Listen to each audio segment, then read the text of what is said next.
समझेंगे कि हाँ हम किस मतलब कौन सी वेल्डिंग कैसी है। जैसे आप बाइक्स देखते हैं कि बोले हाँ यार ये हीरो की स्प्लेंडर है, ये हीरो की डिलक्स है। कैसे समझते हैं? उनके नाम से, उनके डिजाइन से। अब जैसे एक्टिवा हो गई, प्लेजर हो गई, इन सब चीजों को भी आप देख के समझते हैं कि बोले हाँ इनका आकार अलग है। उसका भी काम वही है, दो चक्के उसमें भी है, हैंडल उसमें भी है, और गाड़ी फ्यूल से ही चल रही है, मतलब पेट्रोल से ही चल रही है। यहाँ पर भी वही चीज है कि वेल्डिंग है, मतलब वेल्डिंग है तो ज्वाइनिंग दे रहे हैं, ज्वाइनिंग कर रहे हैं।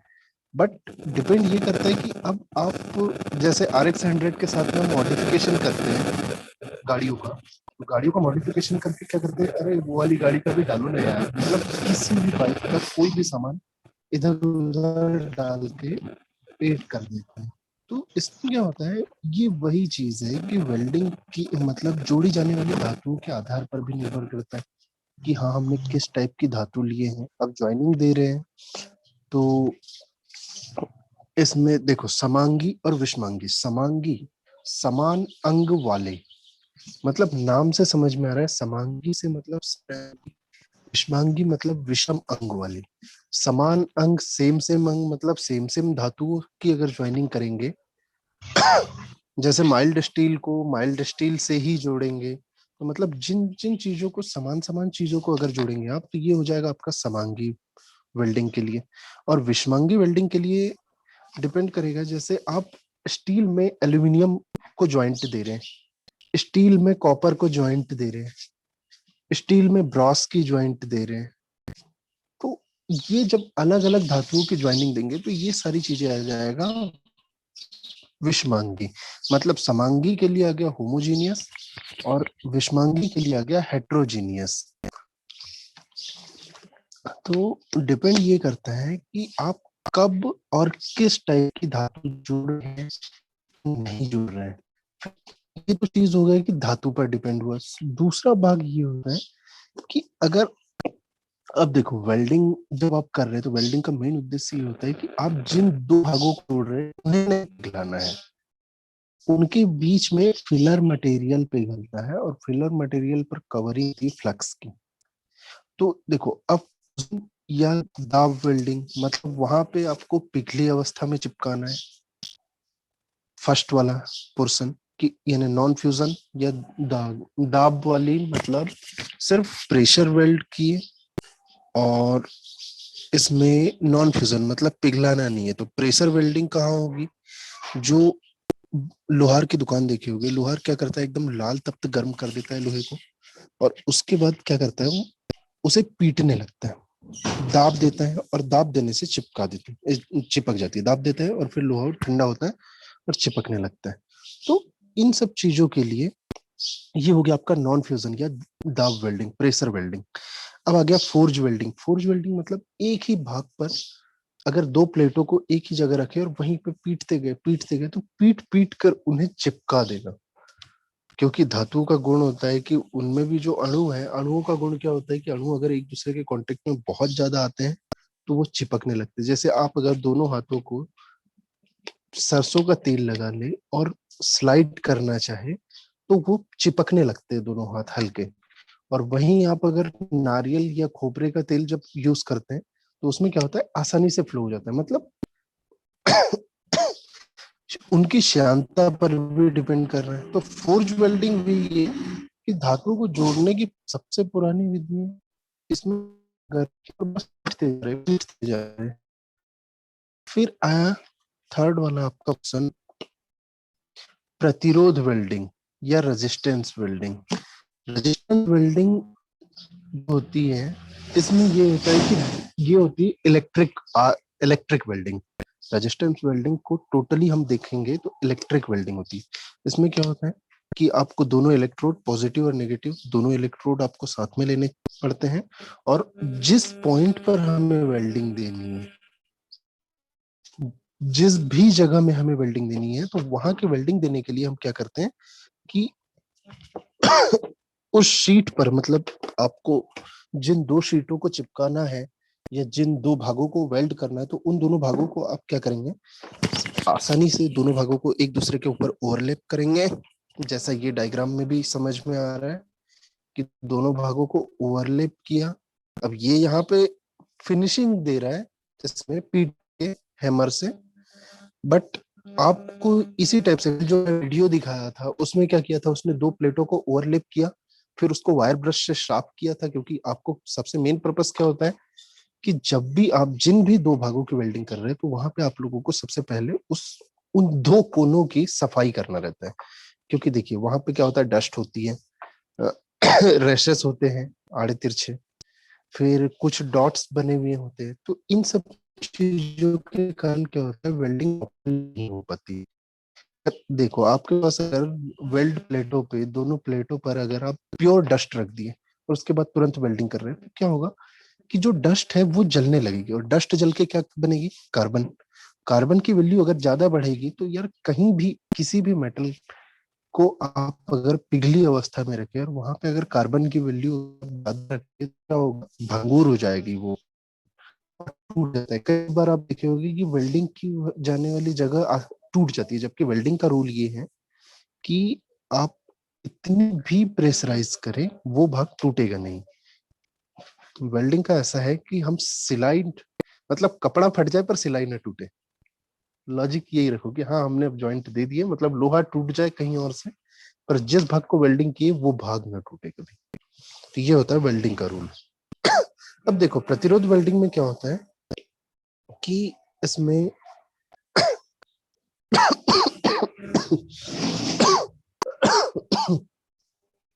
एक मिनट, प्रतिरोध वेल्डिंग में आपको स्पॉट वेल्डिंग, अब स्पॉट वेल्डिंग नाम से ही समझ में आ रहा है, स्पॉट।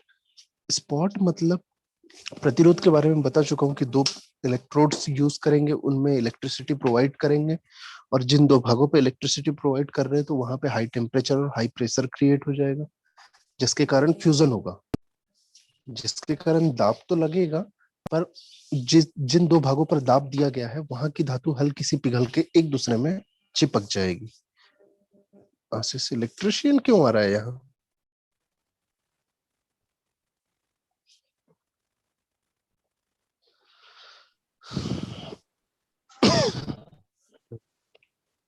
उसको इसके सुनना बाद है देखो क्या? आपका इलेक्ट्रिशियन कौन है, वाले भी आ गए। हाँ एक इलेक्ट्रिशियन वाला आ गया। आशीष ये फीटर की क्लास है, वो फीटर मेरे को थ्योरी भी चल रहा पता है। वो मेरे को है। भी चल अच्छा, रहा है, थ्योरी चल रहा है सर। हाँ थ्योरी चल रहा है, वेल्डिंग चल रहा है, स्पॉट वेल्डिंग। अरे मेरे को लगा कि वो ईडी की क्लास चालू हो गई लगता है, तो इसलिए यार। नहीं, ईडी की क्लास तो मैडम ले रही है, साजदा मैडम। अच्छा, आप नहीं ले रहे हैं? नहीं नहीं नहीं, मैं ईडी नहीं ले रहा, मैं फीटर थ्योरी ले रहा और फीटर प्रैक्टिकल ले रहा। अच्छा ओके, मैं इसीलिए पूछूं सर। ओके, ठीक सर। अरे कोई बात नहीं, वैसे ज्वाइन भी रह सकते हो अगर खाली हो तो, कोई दिक्कत नहीं है। तो हमारी तो क्लास चल रही है ना, थ्योरी चल रही है। अच्छा हाँ थ्योरी चल रही है, सही बात है, गुंजा मैम क्लास ले रहे हैं।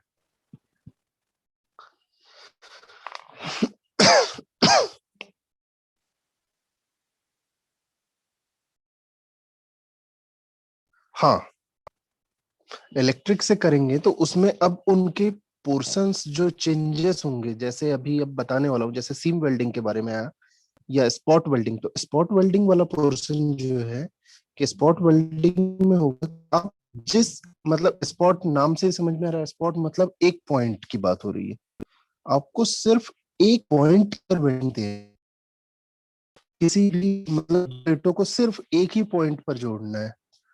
तो उस जगह हमें क्या करेंगे, हम दोनों इलेक्ट्रोड्स जो कैथोड और एनोड जो है, पॉजिटिव और नेगेटिव जो इलेक्ट्रोड्स है अपने, वो दोनों इलेक्ट्रोड्स एक ही पॉइंट पर उस सीट के दोनों साइड से, मतलब फ्रंट और बैक दोनों साइड से एक एक इलेक्ट्रोड एक ही पॉइंट पे रख, और उसके बाद उन दोनों इलेक्ट्रोड्स के बीच में इलेक्ट्रिसिटी प्रोवाइड कर दी जाती है।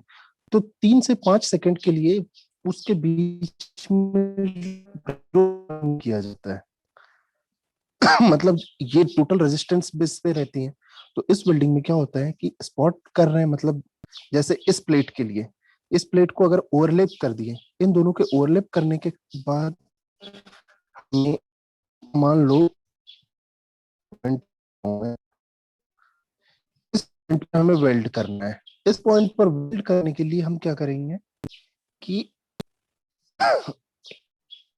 अपना एक रेजिस्टेंस यहां से ऐड करेंगे, रखेंगे जस्ट भाग से, मतलब एक आप इलेक्ट्रोड आपका, तो ये दोनों इलेक्ट्रोड एक ही पॉइंट पे, एक ही पॉइंट मतलब पे, ये यहाँ मतलब ये सामने यहाँ सामने वाले, हाँ हाँ यार यार पे पे तीगा तो यही आ रही है। यही आ रही है।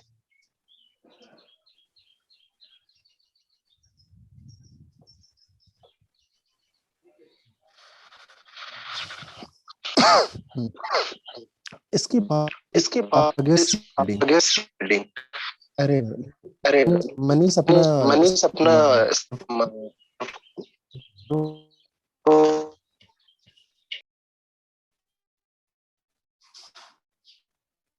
मनीष आपके माइक से रिटर्न आवाज आ रही है मुझे।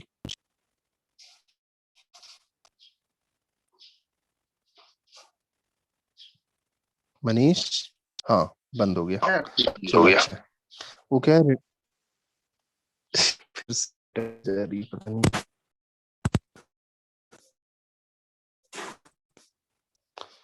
इसमें सेकंड आपका आ गया सीम वेल्डिंग।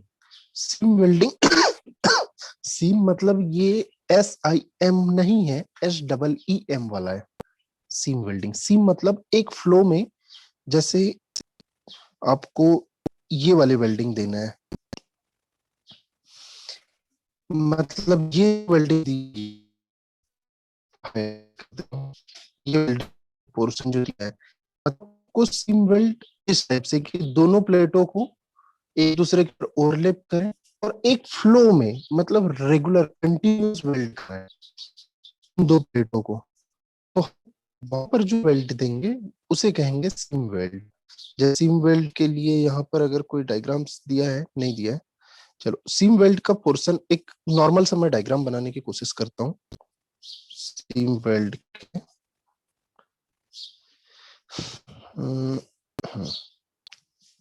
एक प्लेट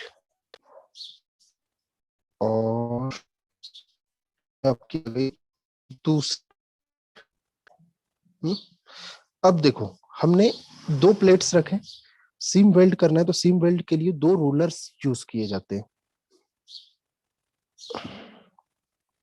अब दो रोलर मतलब एक रोलर यहाँ होगा और दूसरा रोलर इस जगह पे होगा, मतलब ये होगा पॉजिटिव वाला रोलर, ये होगा नेगेटिव वाला रोलर। अब ये दोनों रोलर होते हैं, इसकी गति इस दिशा में और इस रोलर की भी गति इस दिशा में। अब दोनों रोलर जब रोल करेंगे, दोनों प्रेशर के साथ में रोल करेंगे, दोनों रोलर के रोल करने के बाद क्या होता है कि यहाँ वाला जो, अब इन दो प्लेटों के बीच वाली जो जगह है, इस जगह में एक सीम के साथ में, मतलब फ्लो के साथ वेल्ड होने लगती है। तो सीम वेल्डिंग का मेन पर्पस क्या है कि आपका सबसे पहले दोनों रोलर रोल किए, मतलब एक पॉजिटिव रोलर होता है एक नेगेटिव रोलर होता है, ये दोनों इलेक्ट्रोड्स हो गए उसके, और ये दोनों एकदम सीम के, मतलब एक फ्लोएंस के साथ में उस प्लेट पर रोल करते रहते हैं। और ये जब रोल करते हैं तो जितना पोर्शन इन्होंने रोल कर लिया, मतलब इनने जो गति जहां से भी गति कर रही है, जो गति की इन रोलर्स की गति होगी इस दिशा में आएगी, दोनों रोलर आगे की ओर, मतलब इस दिशा की ओर बढ़ेंगे। अब जब इस दिशा की ओर बढ़ रहे हैं तो यहाँ से जो वेल्डिंग हो रही है, यहाँ से वेल्डिंग वाला जो भाग है, ये वेल्डिंग वाला भाग बढ़ता जाएगा और एकदम फ्लो के साथ में चिपकती रहेगी। तो जो दोनों प्लेटों के जो सिरे एक दूसरे के ऊपर ओवरलैप होंगे, वो एक फ्लो के साथ, मतलब air proof, air tight container जब बनाते हैं हम लोग, जैसे सीम वेल्डिंग का मैक्सिमम यूज किया जाता है, जो दूध के कंटेनर हो गए या कोई भी चीज, अगर उनकी पतली पतली सीटें हैं हमारे पास, अगर पतली प्लेटें आ गई, उन्हें क्या होता है, देखो एक जब टीन की एक चादर भी अगर आती है तो उस एक चादर में हम, चलो ठीक है बाकी साइड से तो सारी चीजें ठीक है, पर हम जब उस चादर को ज्वाइंट देंगे, मान लो एक शीट है, इनके शीट को हम रोल किए, रोल करने के बाद क्या होगा, एक गोल बनेगा। गोल बनने के बाद ये जो भाग है आपका, ये वाला जो भाग है, अब इस भाग पे हमने क्या हो रहा है कि दोनों प्लेटें एक दूसरे के ऊपर ओवरलैप करनी पड़ेगी, और ओवरलैप करने के बाद क्या होगा, देखो हमारे पास तो ये सिंपल सा एक बोर्ड था, मतलब एक प्लेट थी, शीट थी। इस शीट को हमने गोल घुमाया ताकि हमने एक कंटेनर बनाना है, एक बेलन बनाना है। उस बेलन बनाने के लिए हमें ये दो सिरे तो अब उसके बच गए ना। अब इन दो बचे हुए शिरों को हमें ओवरलैप करने के लिए हम क्या करेंगे कि जब ये गोला बनता है तो हम इसको हल्का सा ओवरलैप कर देते हैं, और ओवरलैप करने के बाद दोनों के बीच में सीम वेल्ड कर दी जाती है। तो सीम वेल्ड कर रहे हैं मतलब क्या हो रहा है कि यहाँ से आप एक रोलर यहाँ चला रहे, दूसरा रोलर यहाँ चला रहे, और ये दोनों रोलर उस ज्वाइंट को एकदम मजबूती के साथ में फिक्स कर देता है। तो ये हो गया आपका सीम वेल्ड वाला पोर्शन। अब आएगा आपका प्रोजेक्शन वेल्डिंग। प्रोजेक्शन वेल्डिंग का मतलब ही है, अब देखो कहीं कहीं क्या होता है, हमें सीम वेल्ड नहीं करनी रहती, मतलब हमें एयर टाइट कंटेनर नहीं बना रहे, हम उस कंटेनर्स को जो ज्वाइनिंग दे रहे हैं वो दे रहे हैं, मतलब यहां दे दिए, जैसे बना दे रहा हूं हाइलाइटर, एक वेल्ड और ये दूसरा पोर्शन। अब इन दो पोर्शंस के बीच में हमें प्रोजेक्शन वेल्डिंग देना है।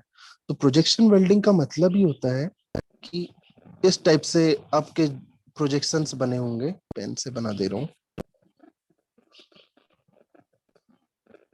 मतलब सारे के सारी जो वेल्ड जॉइंट होगी ये समान दूरी पर दी जाएगी। आपकी जितनी भी, जैसे इस प्लेट पर आपने अगर ज्वाइनिंग दिए हैं, इस प्लेट पर आपने ज्वाइनिंग दे रहे हैं, ये दोनों प्लेट है, तो आपको प्लेट की ज्वाइनिंग सिर्फ इस पॉइंट पर मिलेगी, फिर अगली ज्वाइंट यहां देंगे, फिर अगली ज्वाइंट यहां देंगे। मतलब आप क्या कर रहे हैं कि प्रोजेक्शंस यूज कर रहे हैं। एक प्रोजेक्शन ये हो गया, दूसरा, तीसरा। मतलब हमने देखो क्या कर रहे थे, स्पॉट वेल्डिंग में सिर्फ एक ही इलेक्ट्रोड का एक ही पॉइंट था। और सीम वेल्डिंग में हमने क्या कर रहे थे, रोलर्स का यूज कर रहे थे, इलेक्ट्रिक रोलर्स। अब यहाँ पर क्या कर रहे हैं हम लोग, स्पॉट वेल्डिंग, ये मतलब प्रोजेक्शन वेल्डिंग। प्रोजेक्शन वेल्डिंग में क्या करना है, हम प्रोजेक्शन वेल्डिंग में हम दोनों चीजों को, मतलब पॉइंट्स को जोड़ेंगे, और पॉइंट्स को जोड़ने के लिए हम क्या करेंगे, जैसे ये हो गया मान लो ये पॉजिटिव वाला, ये हो गया आपका नेगेटिव वाला, दो इलेक्ट्रोड्स। तो अब हम ज्वाइंट्स देंगे यहाँ पर, एक ज्वाइंट होगा, सेकंड ज्वाइंट होगा और थर्ड ज्वाइंट होगा। मतलब जहां जहां हमारे प्रोजेक्शंस टकराएंगी, जो हमारे इलेक्ट्रोड्स टकराएंगे, तो एक साथ 3 से 4 उसमें प्रोजेक्शंस बने हुए होते हैं। तो इन सब चीजों की हिसाब से जो हम ज्वाइंट्स देंगे, ये होगा आपका प्रोजेक्शन ज्वाइंट्स। इसके बाद आएगा flange butt joint. Flange butt joint मतलब आपकी एक प्लेट ये हो गया, सेकंड प्लेट आपका ये हो गया। अब इन दोनों प्लेट पर हम बट ज्वाइंट दे रहे हैं। तो बट ज्वाइंट का मतलब ये है कि यहां से एक ज्वाइंट देंगे, मतलब आप एक ज्वाइंट ये दे रहे हैं और सेकंड ज्वाइंट ये दे रहे हैं। तो बट ज्वाइंट का नाम, मतलब नाम से कि बट के थ्रू, मतलब हमने एक बस एज पे, हमको प्लेट्स को इन भागों को ज्वाइंट नहीं देना है, यहां से ज्वाइंट नहीं देंगे, मतलब यहां हम कोई ज्वाइंट नहीं दे रहे हैं, हम सारी ज्वाइंट्स दे रहे हैं इस जगह पे। एक यहां दे रहे हैं और दूसरा ज्वाइंट यहां दे रहे हैं, तो मतलब जितनी भी हम ज्वाइंट्स देंगे यहाँ होगा। ये हो गया फ्लेज बट ज्वाइंट। फिर बट प्रतिरोध जो बोला है वो सिंगल बट के हिसाब से ये डबल बट हो गया। हाँ, तो फ्लेज बट में आ गया डबल बट। परकुजन ज्वाइंट जो होता है, परकुजन, एक मिनट इस पोर्शन को इरेज कर दे रहा हूँ, फिर समझ में आएगा परकुजन ज्वाइंट क्या होती है आप लोगों को। परक्यूजन की जो ज्वाइंट देंगे आप, तो आपकी जो प्लेट्स होगी, इस प्लेट्स को आप सिर्फ इस भाग पे ज्वाइनिंग देंगे, हाइलाइटर यहाँ ज्वाइंट्स दे रहे हैं, यहाँ एक ज्वाइंट दे दिए आपने, पर परक्यूजन ज्वाइंट जो होगा अब आपका इस ज्वाइंट को देने के लिए यहीं पर वेल्ड करेंगे आप, मतलब इसी भाग पे वेल्ड करेंगे। ये नहीं कि हमें अब यहाँ से कोई रोलर चलाना है या यहाँ से कोई स्पॉट चलाना है या यहाँ यहीं से कोई प्रोजेक्शंस देना है, प्रोजेक्शंस नहीं देना है। परक्यूजन जॉइंट का मतलब हमें अब यहीं पर ज्वाइनिंग देना है, मतलब जिन दो भागों को जोड़े बस उन्हीं को चिपकाना है। तो ये क्या हो गया, अलग अलग तरीके हम लोग यूज करते हैं, इसीलिए उन सब ज्वाइंट्स को हम अलग अलग नाम प्रोवाइड करते हैं। हाँ, नहीं नहीं नहीं, अब जब आप दो प्लेटों को ज्वाइंट कर रहे हैं तो वो दोनों प्लेटें जो होंगी, जैसे बना दे रहा हूं मैं, हमने क्या किए थे कि ये दो प्लेट्स यूज किया था, हुँ? हुँ? ये दो प्लेट्स यूज किया था और रेड कलर का हाइलाइटर मैंने यहाँ चलाया था ना, यहाँ पर हम ज्वाइंट्स दे रहे हैं, मतलब हमें इस जगह कोई ज्वाइंट नहीं देना है, ये हो गया बट के लिए, ये भी हो गया बट के लिए। अब क्या हो गया, हमें जितनी भी सारी ज्वाइंट्स देना है वो यहाँ पर देना है परक्यूजन में, पर इसके बाद क्या है, हम यहाँ की ज्वाइंट्स देने के लिए हम इन चीजों का उपयोग नहीं करेंगे, मतलब अब ना यहाँ पे हम रोलर का यूज करेंगे, ना हम स्पॉट का यूज करेंगे और ना बट मतलब प्रोजेक्शंस का यूज करेंगे, क्योंकि प्रोजेक्शंस में क्या होता है 3 से 4 एक साथ स्पॉट किए जाते हैं, मतलब स्पॉट और प्रोजेक्शन को एक ही आसानी से, स्पॉट मतलब एक पॉइंट पे, प्रोजेक्शन मतलब एक साथ 3 से 4 रेगुलर पॉइंट पे सेम सेम डिस्टेंस पे करते हैं। बट आप जब परक्यूजन जॉइंट्स जो कर रहे हैं, अनूप कीवर्ड आ गया, परक्यूजन जॉइंट्स में आप क्या करेंगे कि आप यहाँ पर ही ज्वाइंट देंगे, इस भाग पर ज्वाइंट देंगे, मतलब वेल्डिंग यहाँ से किए और खेल खत्म किए। तो ये सारी चीजें आ जाएगी। अब इरेज कर दूं ना, हो गया। इसके बाद हम आए फ्यूजन। देखो बट हो गया, अपसेट बट या सिंगल बट, डबल बट, ये सारी चीजें बट जॉइंट्स के बारे में हो चुकी थी। अब हम आ गए और ये सारी जॉइंट्स जो हम दिए, तो इनमें क्या होता है कि जितनी भी जॉइंट्स पड़े इनमें लीकेज नहीं होगा, लीक प्रूफ जॉइंट्स हो गई। अब हम आए, मतलब जब हमें टैंकर या कंटेनर्स जो बनाना था, जो बताया था मैं कि दूध के कंटेनर जो बनते हैं, बड़े बड़े ट्रक के जो कंटेनर, केरोसिन के कंटेनर या वाटर टैंक जो बनते हैं, उनके बीच की सारी वेल्डिंग्स हो गई। वेल्डिंग करने के तरीके जो अलग अलग यूज किए। अब एक सवाल और उठना चाहिए था, जो श्रेय से मेरे को उम्मीद थी कि इस बंदे से एक सवाल उठेगा कि सर जब ये एक, सॉरी, ये क्योंकि श्रेय से ऐसे सवालों की मेरे को उम्मीद रहती है कि एक प्लेट ये आप जोड़े थे बोलना, और सेकंड प्लेट जब ये जोड़े और इन दोनों के बीच सिर्फ प्रोजेक्शन वेल्ड किए, प्रोजेक्शन वेल्ड अगर किए तो इस वेल्डिंग में यहाँ पर तो बोलना सिर्फ पॉइंट पॉइंट में ज्वाइनिंग होगी, और आप बोल रहे हो बोलना कि लीक प्रूफ ज्वाइनिंग है। ये सवाल श्रेय से मेरे को उम्मीद थी कि बनेगा, क्योंकि ऐसा सवाल एकदम झड़ी लगाता है श्रेय। तो देखो यहां से हम पॉजिटिव इलेक्ट्रोड दे दिए, यहां से नेगेटिव इलेक्ट्रोड, हाई प्रेशर दिए, हाई प्रेशर देने से यहाँ की धातु मेल्ट होके चिपक गई, यहाँ की मेल्ट होके चिपक गई, यहाँ मेल्ट। हम तीनों जो चीजें, मतलब अब क्या हो रहा है देखो, ये वाला जो लेयर जो चल रहा है, ये लेयर रेगुलर चलेगा ना, मतलब आपकी जो प्लेटें हैं, आप ऑर्थोग्राफिक काट के, मतलब सिर्फ खड़ी काट के देखे हैं तब आपको सिर्फ ये 3 पॉइंट दिख रहे हैं।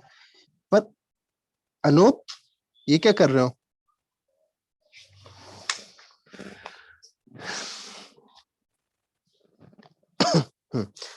पर अगर आप इन प्लेटों को चेंजेस, मतलब दूसरे वे में देखें, इन प्लेटों को अगर आपको देखना है तो ये जो ज्वाइंट्स हैं समझ लो कि कहाँ गया, हाँ ये हो गया, और सेकंड आपका प्लेट, ये ओवरलैप करके दिखा रहा हूँ एक दूसरे के ऊपर, मतलब ये टोटल एक सिलेंडर था, पर सिलेंडर में यहाँ पे ओवरलैप हो गया। तो हमने जो कट किए थे पहले कट हमने यहाँ से किए थे, इसीलिए एक ही पॉइंट। पर जब हम प्रोजेक्शंस, मतलब ये वाले जो प्रोजेक्शंस दे रहे थे प्रोजेक्शन वेल्डिंग के लिए, तो हमारे जो प्रोजेक्शंस के पॉइंट आएंगे, वो प्रोजेक्शंस के पॉइंट आएंगे 1 2 3, फिर तुरंत आएगा एकदम पास पास में, ऐसे 3 3 करके, मतलब बहुत करीब करीब में आपके सारे प्रोजेक्शंस आएंगे। तो इतने सारे प्रोजेक्शंस आने के कारण क्या होता है कि वो सारी जॉइंट लीक प्रूफ कर देते हैं। क्योंकि किसी भी, देखो पास पास में सारी चीजें दबाए, तो ऑब्वियस सी बात है कि ये टोटल पोर्शन आपका, मतलब दब दब के चिपक जाएगा। इसीलिए ये आपको लीक प्रूफ ज्वाइनिंग देगा। इस पॉइंट्स के बारे में ये हो गया। अब हम आए फ्यूजन एंड या नॉन प्रेशर वेल्डिंग। देखो ये अभी तक तो था सारा प्रेशर, मतलब आपको इलेक्ट्रोड्स भी जो आप लेके जा रहे थे वो उस पॉइंट पे ले जाने के बाद आपको प्रेशर देना पड़ रहा था, दबा रहे थे, दबाने के कारण जो अंदर धातुएं थी वो गर्म होकर चिपक जाती थी। बट अब हम जो कर रहे हैं फ्यूजन वेल्डिंग, मतलब पिघलाने वाली वेल्डिंग, इसमें क्या हो रहा है, वेल्ड पूल क्रिएट हो रहा है। और जो नॉन फ्यूजन वेल्डिंग है, नॉन फ्यूजन वेल्डिंग या प्रेशर वेल्डिंग, इसमें हमें फ्लक्स की आवश्यकता नहीं पड़ती। पर आप जहां पिघलाने वाली वेल्डिंग कर रहे हैं, फ्यूजन जहां वेल्डिंग कर रहे हो, उसमें आपको फ्लक्स लगेगा। क्योंकि जैसे जब आप सिलेंडर बना रहे थे, उसमें क्या है, बीच में फ्लक्स डालने से रहे, पहले फ्लक्स डालोगे और फिर हैमरिंग करके फ्लक्स कैसे हटा लोगे, इसीलिए वहां पर हम वेल्डिंग्स का उपयोग करते हैं। तो ये सारी चीज, और फ्यूजन में मतलब जहां हमें पिघला रहे, जैसे आप कहीं वेल्डिंग शॉप में देखते होगे कि दो दो लोहे के टुकड़े हैं, उनको अगर जोड़ रहा है, आपकी बाइक का या साइकिल का हैंडल या कोई डंडा, कोई लोहे का पार्ट टूट जाता है तो उसकी वेल्डिंग करवाने जाते हैं। तो इसमें क्या होता है कि ये जब हम इस टाइप के कुछ बाइक के या साइकिल के कुछ पार्ट या डंडे हो गया, हैंडल हो गया, कोई पार्ट कोई पोर्शन अगर टूट गया, कैरियर टूट गया, तो क्या करते हैं, हम वेल्ड करवाते हैं। इसमें वेल्ड करवाने के लिए हम फ्लक्स कोटेड इलेक्ट्रोड का उपयोग करते हैं। और फ्यूजन मतलब यहाँ पे हम पिघलाने वाला काम करते हैं कि पहले पिघलेगा तब चिपकेगा। तो पिघलेगा और चिपकेगा वाला जो पोर्शन है, मतलब जहां हमें पिघलाने की जरूरत पड़ रही है, ये आपका हो जाएगा फ्यूजन वेल्ड में। अब फ्यूजन के लिए सबसे बेटर ऑप्शन होता है इलेक्ट्रिक आर्क, विद्युत का मतलब आर्क वेल्डिंग। आर्क वेल्डिंग के लिए मैंने पहले दिन बताया था, परसों के दिन, कि आर्क वेल्डिंग में क्या कर, इलेक्ट्रिक आर्क में क्या कर रहे हैं, आपको दो इलेक्ट्रोड लगेंगे, एक पॉजिटिव और दूसरा नेगेटिव। पॉजिटिव इलेक्ट्रोड पर 66% हीटिंग रहती है और नेगेटिव इलेक्ट्रोड पर 34% हीटिंग रहती है, ये हमेशा याद रखना। और ये आपके न्यू टाइप के क्वेश्चन भी बनेंगे, और ये आपके वाइवा में भी क्वेश्चन बनता है कि आप इलेक्ट्रोड्स क्यों चेंज करते हैं और पॉजिटिव और नेगेटिव इलेक्ट्रोड पर कितना टेम्परेचर होता है, और इनके थ्रू हम कितनी हीटिंग देते हैं। तो ये सारी चीज। अब इसमें इलेक्ट्रिक आर्क में क्या होता है, metal arc welding. Metal arc welding मतलब आप जिस धातु का इलेक्ट्रोड, मतलब जिस धातु को आपको ज्वाइंट करना है, उसी धातु का फिलर मटेरियल यूज करेंगे। और फिलर मटेरियल जो रहेगा वो पिघलने वाला रहेगा, मतलब कंज्यूमेबल रहेगा। देखो क्या होता है, एक और वेल्डिंग होती है कंज्यूमेबल और नॉन कंज्यूमेबल। मतलब आप जो इलेक्ट्रोड यूज कर रहे हैं वो अगर धीरे धीरे खत्म हो रहा है, धीरे धीरे पिघल पिघल के खत्म हो रहा है, तो आपकी वेल्डिंग जो होगी वो कंज्यूमेबल वेल्डिंग होगी। पर अगर आपका इलेक्ट्रोड्स धीरे धीरे खत्म नहीं हो रहा है, मतलब आप आसानी से सारे इलेक्ट्रोड यूज कर रहे हैं, आपके इलेक्ट्रोड कोई खत्म नहीं हो रहे, तो आप क्या करेंगे, नॉन कंज्यूमेबल वेल्डिंग में आ जाएगा वो, नॉन कंज्यूमेबल इलेक्ट्रोड। अभी उसके बारे में बताऊंगा। तो जो आपका मेटल आर्क MIG हो गया, TIG हो गया, मतलब tungsten inert gas arc welding. अब देखो इसमें इलेक्ट्रोड प्लस गैस दोनों उपयोग कर रहे हैं। गैस वेल्डिंग, गैस यूज कर रहे हैं मतलब आपको दोनों गैस लगेगी, ऑक्सीजन भी लगेगा और एसिटिलीन भी लगेगा। तो मेटल आर्क वेल्डिंग में क्या होता है, मेटल आर्क वेल्डिंग एक नॉर्मल, इसमें कोई गैस की जरूरत नहीं। मेटल आर्क मतलब जो आपको वेल्डिंग शॉप में देखे होगी कि एक हम इलेक्ट्रिक कनेक्शन देते हैं, 250 से 400 एम्पियर का प्रोवाइड करने वाला एक जनरेटर होता है, इलेक्ट्रिक जनरेटर। एसी या डीसी दोनों फॉर्म में रहता है वो, तो डिपेंड ये करता है कि हम किस टाइप की एनर्जी यूज कर रहे हैं। अगर हम जनरेटर के फॉर्म में ले रहे हैं तो डीसी एनर्जी देगा, और एसी नॉर्मली हम डीसी, एसी टू डीसी यानी, अब एक चीज और देखे होंगे, एसी से डीसी में कन्वर्ट करना है और डीसी से एसी में कन्वर्ट करना है, इसके बारे में थोड़ा बहुत पढ़ा है। ये अगर डीसी से एसी में कन्वर्ट करना है आप लोगों को, तो आप डायोड का उपयोग करते हैं। डायोड के बारे में हल्का सा थोड़ा बहुत कुछ पढ़े होंगे या फिर समझे होंगे, नहीं पढ़े होंगे तो याद रख लो कि ये दो चीजों को तो जरूरत पड़ती है। अगर हमें डीसी धारा को, सॉरी एसी धारा को डीसी धारा में अगर कन्वर्ट करना है तो हम डायोड का उपयोग करते हैं। और डायोड क्या होता है, एक प्रकार का प्रतिरोध होता है जो जो ऑसिलेटर्स आ रहे हैं, मतलब आपकी एसी धारा जो आएगी, एसी धारा का फ्लो क्या होता है, कल भी मैं कुछ बताया था। एसी धारा का फ्लो होता है एक पॉजिटिव, दूसरा चक्र नेगेटिव, फिर पॉजिटिव, मतलब ये देखो, ये पॉजिटिव हो गया और ये नेगेटिव हो गया, तो एक चक्र चलेगा, फिर दूसरा चक्र चलेगा, फिर एक चक्र, फिर दूसरा। पर डीसी का आपका फ्लो क्या होता है, 1 2 3, ये हो गया आपका एसी, ये हो गया आपका डीसी। तो एसी और डीसी फ्लो में मतलब आपका एसी में एक पॉजिटिव सर्किल मिलेगा, दूसरा नेगेटिव टर्मिनल पे सर्किल आएगा। मतलब पहले आपका पॉजिटिव टर्मिनल पे प्रेशर आएगा, टेम्परेचर आएगा हाई, और दूसरी बार के फ्लो में मतलब अगले सर्किल में नेगेटिव वाले पे टेम्परेचर आएगा। अब इसमें क्या हुआ, हमारे पास प्रॉब्लम ये आ रही थी कि 50-50% मतलब एनर्जी डिस्ट्रीब्यूट हो रही थी, टेम्परेचर 50-50 डिस्ट्रीब्यूट हो रहा था, पर हमें कितना चाहिए, 66 और 34। 66 और 34 इसीलिए चाहिए क्योंकि हम प्लेटें किस टाइप की यूज कर रहे हैं, कहाँ क्या कर रहे हैं। चलो नेचुरल टाइप का यूज कर रहे हैं, नॉर्मल सी प्लेट है तो चलो 50-50 टेम्परेचर दे देंगे, चल जाएगा। बट हमें डिपेंड ये करता है कि किस टाइम पे, अगर हम पतली, मतलब बहुत पतली शीट्स का, जैसे टीन की जो चादर रहती है, अपनी जो छतों की जो टीन की चादर है, अगर इसकी वेल्डिंग कर रहे हैं तो इसकी वेल्डिंग, अब ये तो चादर है बहुत पतली पतली रहती है, तो इसके लिए आप क्या करेंगे, इतनी पतली चादरों में उपयोग करने के लिए आपको जो नेगेटिव टर्मिनल है वो टीन को, मतलब टीन की चादरों को देना पड़ेगा आपको नेगेटिव टर्मिनल, और पॉजिटिव टर्मिनल आपको देना पड़ेगा आपके इलेक्ट्रोड पे।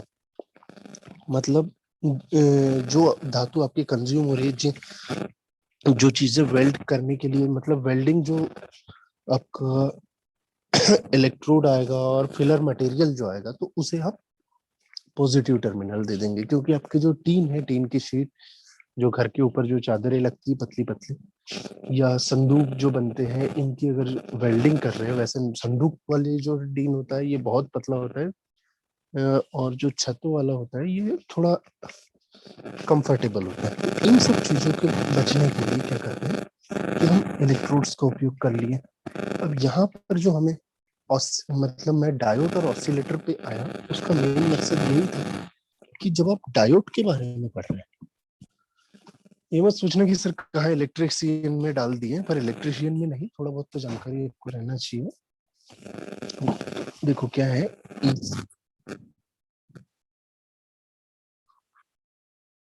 हाँ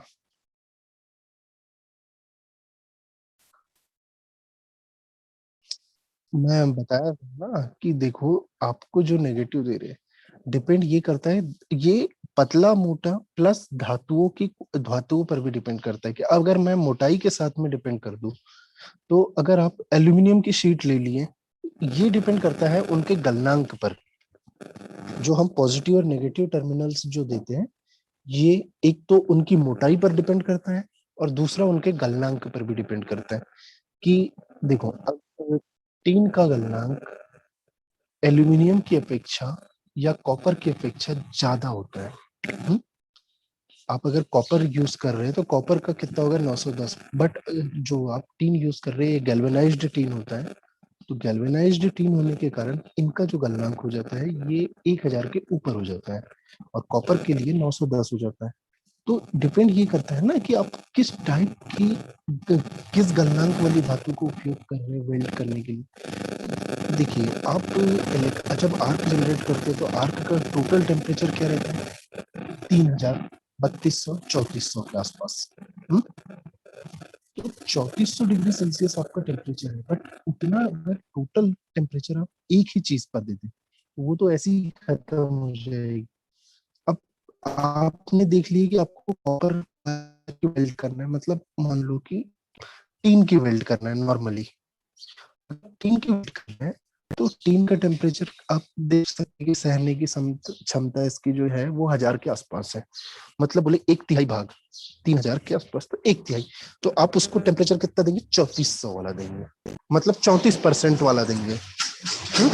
और 34, पर वो पतली शीट है। वहीं अगर शीट की मोटाई 25 mm से ऊपर हो जाए, उच्च गलनांक प्लस सीट की मोटाई अगर 25 mm से ऊपर है,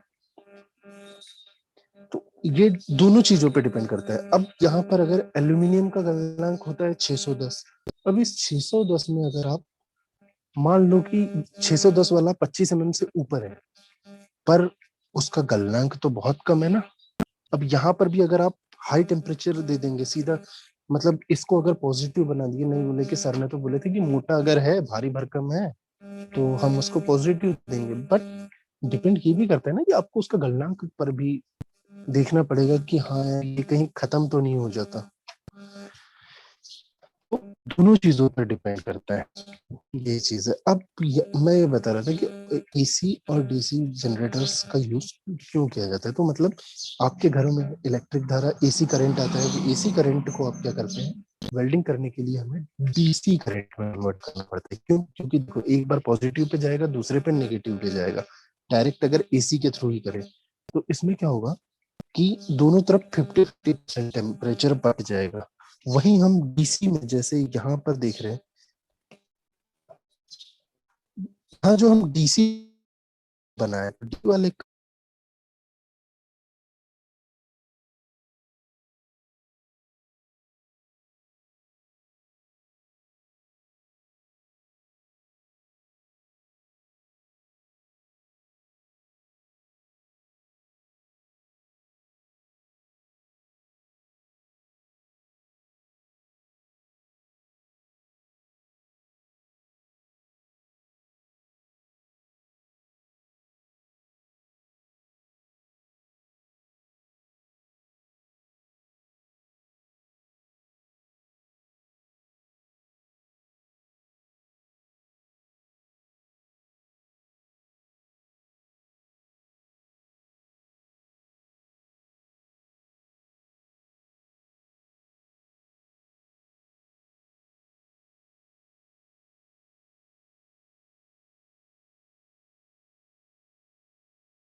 तरह ये इसी के बारे में पता नहीं क्या हो जाता है 11-10 साल के बाद में अचानक से मुझे मतलब कर देता है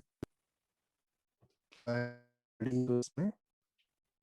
तो हम फ्यूजन और नॉन फ्यूजन के बारे में देखे थे, फिर एसी में दो वर्ड है श्रेय, या तो आप लिख लो या फिर मतलब याद रख लो या लिख के लेना कि डीसी अगर आप कन्वर्ट कर रहे हैं तो डायोड्स का यूज हो रहा है, और डीसी टू एसी अगर आप कर रहे हैं तो जो दोनों टर्मिनल है उसमें ऑसिलेटर का उपयोग होता है। दो वर्ड है ऑसिलेटर और डायोड। चलती है से चलती है और चलती है ये हो। इसके बाद आए थे थर्मिट वेल्डिंग। थर्मिट में क्या होता है एक प्रकार का वेल्डिंग ऑक्साइड तथा एल्यूमिनियम पाउडर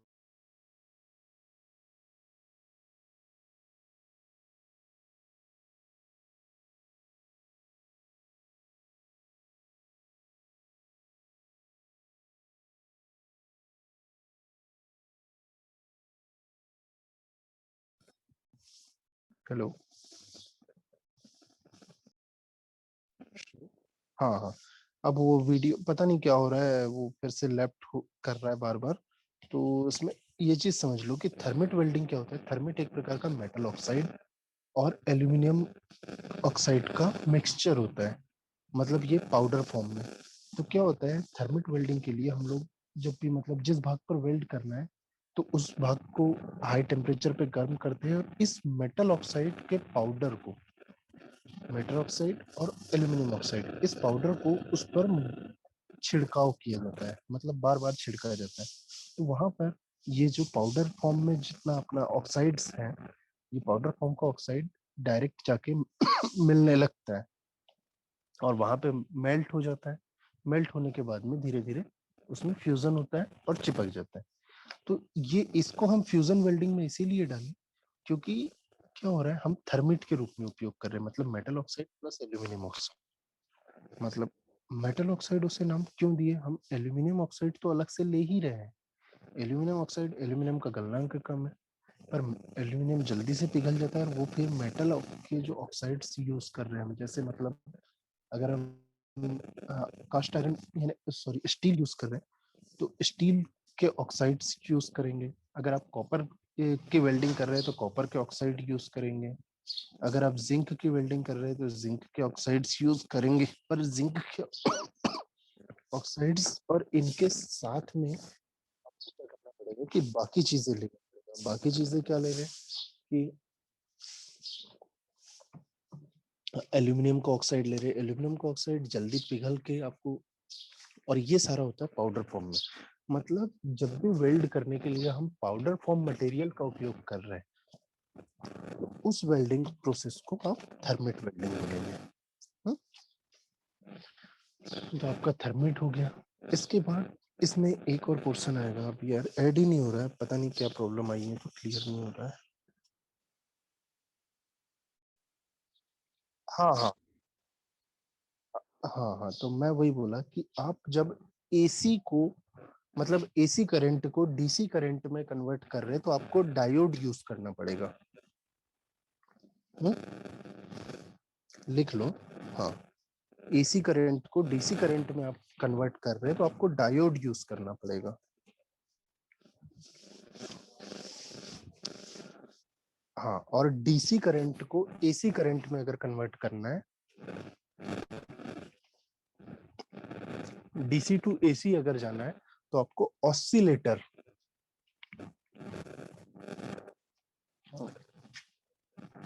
ऑक्सी नहीं है, ऑसी है, ओ डबल एस आई। हाँ हाँ, ऑसिलेटर।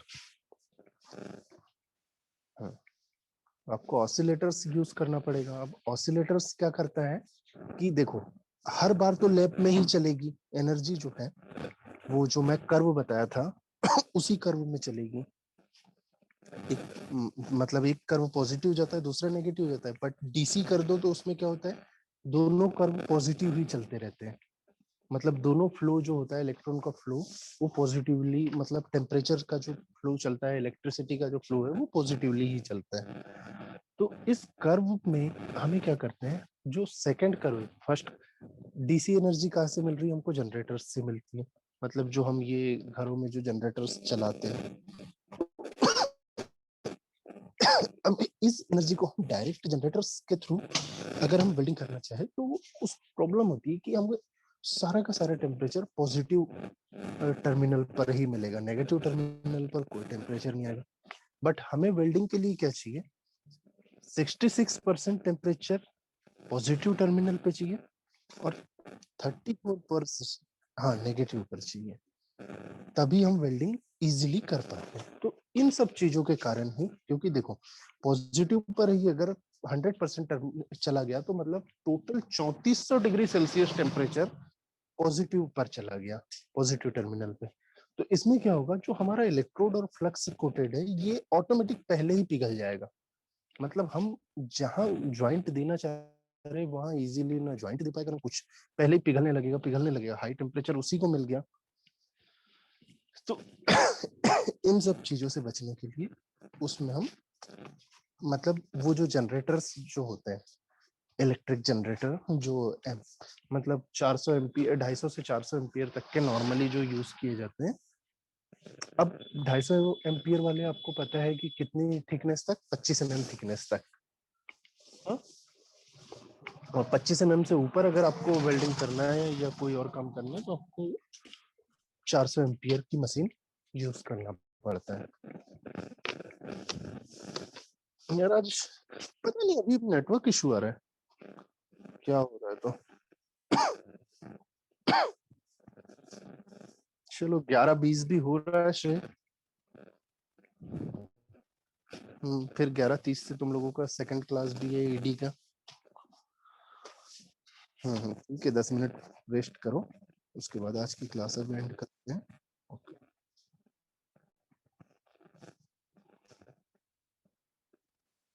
वेलकम।